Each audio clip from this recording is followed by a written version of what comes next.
ત્યારે રથયાત્રાની તૈયારીઓ પૂરજોશમાં ચાલી રહી છે। રથયાત્રા પહેલા ગૃહ રાજ્યપ્રધાન હર્ષ સંઘવીએ જગન્નાથ મંદિરની મુલાકાત લીધી, જ્યાં હર્ષ સંઘવીએ રથયાત્રાની તૈયારીઓ અને સુરક્ષા વ્યવસ્થાની સમીક્ષા કરી। મંદિર ટ્રસ્ટ સાથે પણ સમગ્ર સુરક્ષા વ્યવસ્થા અને કાર્યક્રમના આયોજનને લઈને ચર્ચા વિચારણા કરવામાં આવી, જેમાં મહંત સહિત મંદિર પ્રશાસનના સદસ્યો, પોલીસ અધિકારીઓ હાજર રહ્યા। રથયાત્રાના દિવસે જગન્નાથ મંદિર પર, રથયાત્રાના રૂટ પર તથા શહેરના અન્ય સંવેદનશીલ વિસ્તારોમાં સુરક્ષા વ્યવસ્થાને લઈને પણ માહિતી મેળવી।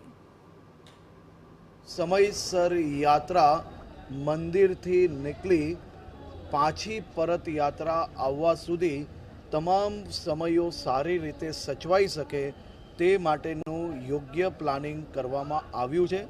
તમામ ટેકનોલોજીઓનો ઉપયોગ, તમામ સમાજોને સાથે રાખીને આ યાત્રા ખૂબ જ उत्साहना माहौल में निकले ते माटे मुख्यमंत्री श्री भूपेन्द्रभाई पटेल भी आमा बधी ज व्यवस्थाओं पर नजर बनावी राखी है।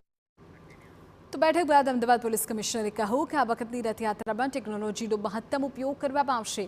20 ड्रोन उपरांत हीलियम बलूननो पण उपयोग करवामां आवशे।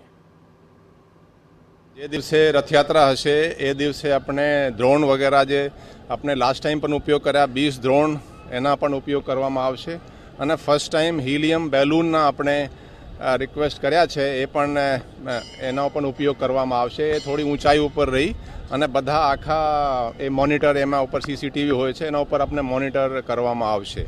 બીજી રીતે જેટલી ટેકનોલોજી બધા સીસીટીવી પણ 1000થી ઉપર આ રૂટ ઉપર આપણે ક્રાઇમ બ્રાન્ચના ઇનિશિયેટિવથી અહીંયા પણ લાગી ગયા છે।